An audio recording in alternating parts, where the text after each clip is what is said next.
I'm JNavarra, Chief Information Officer of Acme Technologies. Hello and welcome to Computer Science at a Crossroad, an in-depth look at computer science and its impact on modern society and business. We'll take a look at the origins of the field and try to project a sense of where it will take us in the future. Start at the very beginning of modern computer science. You have to go all the way back to 1890 and the invention of the punch card. The population of the United States had grown so large that a new way to count the census had to be found. Punch card systems were the answer, and over the following decades, they continued to be used in various ways in the business sector. Computer science had revolutionized the way business was done for the first of many times. During World War II, another major advancement was made. With the US and Great Britain embedded in war with Germany and Japan, there came a need to develop a way to break the encrypted communications of the enemy forces. This was achieved in 1943 when Great Britain developed Colossus. Around the same time, the United States was working on the Electronic Numerical Integrator and Calculator, or ENIAC, to aid in the production of artillery range tables. Both of these computers use vacuum tubes, memory, processing, and tapes. It's interesting to note that each of these technological leaps stemmed from governmental funded projects, which is a trend that continues to this day. In 1948, the transistor was invented. This invention shrunk the computer and allowed it to store more data. It also made for the implementation of a new architectural model for computer design created by John von Neumann that contained a central processing unit, a memory unit, and input and output devices. This design would become the basis of modern computing, and once machines began to be built, the need for a high-level programming language became obvious. The business world took note, and companies began making machines that simplified a variety of business tasks. This was the start of the transformation of the way business was done, and companies saved resources that would be put to use in more and more creative ways. In the 1960s, the integrated circuit replaced transistors, and computers continued to shrink while simultaneously expanding their memory capabilities. At this point in history, the US government steps onto the scene again during the nuclear panic of the times. Their goal was to create a communications infrastructure that could survive a massive attack on the United States. Their solution was to utilize telephone lines to connect computers over a large distance. The Defense Department funded the project through ARPA, the Advanced Research Projects Agency, which was the precursor of DARPA, an agency we'll hear about again in a minute. In 1969, the first message was sent over the network and the internet was born. Over the next 3 decades, the personal computer was developed and the internet began to take hold. Microprocessors continued to shrink, kept getting smaller, and yet the memory kept getting bigger. This is a pattern that would continue for at least 50 years, and it's called Moore's Law after Gordon Moore, who first theorized it. Computers were growing so small and so fast that DARPA saw a creative opportunity. In 2003, they came up with a concept called LifeLog, which would, quote, take in all of a subject's experience, from phone numbers dialed and email messages viewed to every breath taken, step made, and place gone, in order to, quote, make machines think more like people learning from experience. And that quote comes from a 2003 article in the New York Times called Pentagon Explores a New Frontier in the World of Virtual Intelligence. And even though the project was quashed shortly thereafter, on February 4th, 2004. That just happens to be the very same day that Facebook started. So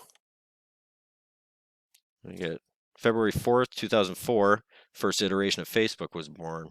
So it's quite coincidental that LifeLog ends and Facebook takes over, and the era of social media was born, something that's become so prominent nowadays.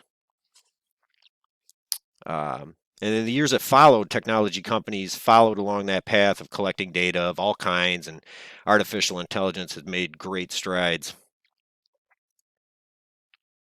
From this vision, brought to us by the same agency that gave us the internet in the first place, we can project into the future and catch a glimpse of the kind of hardware and software technologies that will be used to help transform mankind. There are many technical specialties that will play an integral role in the development of these technologies. Experts in human computer interactions will be in high demand as tech companies set out to bridge the gap between the human mind and the CPU. Artificial intelligence experts will design algorithms for probability, logical reasoning, and natural processing that will lead to the automation of many day to day tasks. Bioinformatics specialists will produce software that will lead to a complete understanding of human biology, producing cures to disease within a fraction of the amount of time that it takes now. Imagine an algorithm that can simulate cure trials within seconds that takes years now at risk to the human subjects. Virtual reality programmers will continue to advance hardware and software to a point where it will be indistinguishable from the real world. The Internet of Things is already changing the way society performs everyday tasks, but in the future, all of these specialties will coalesce, and we can imagine a reality where our brains are connected directly to a computer that reads all of our biological functions in real time. Instead of going to the doctor, we can meet an AI representation in the virtual world who can precisely diagnose even the most undetectable conditions at the earliest possible moment. The education industry stands to be transformed as well, creating personalized learning sessions tailored to the individual's strengths and using techniques that will all but guarantee rapid success. Even in today's world, computer science continues to change the way society and businesses operate.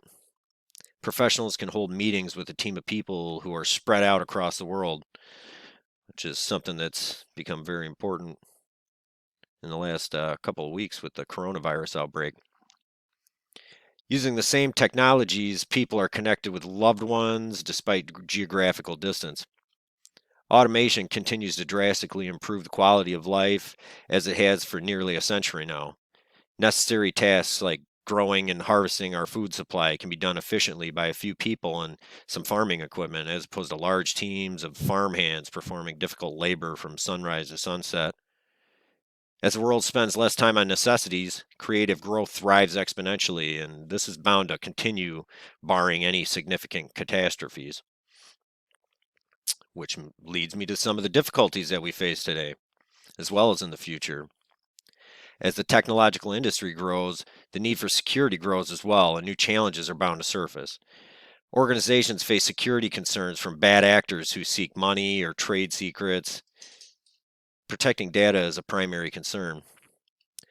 The use of preventative measures like antivirus software, firewalls, and other controls is extremely important, and the cybersecurity industry is projected to grow significantly in this foreseeable future. Encryption technologies are an ever evolving industry, and as encryption attacks get more sophisticated, new algorithms will be necessary in order to keep sensitive information secure. Future software should be created with security in mind, and it's up to developers to stay current on ever-changing security trends. If security isn't enough to be concerned about, there are also ethical implications that should be addressed as well. Take the previous example of LifeLog. LifeLog faced broad criticisms at the time because many people were very concerned with the idea of their personal information in the hands of private companies. This continues to be a topic of conversation today, now that companies like Google openly track and record every step you take using Google Maps.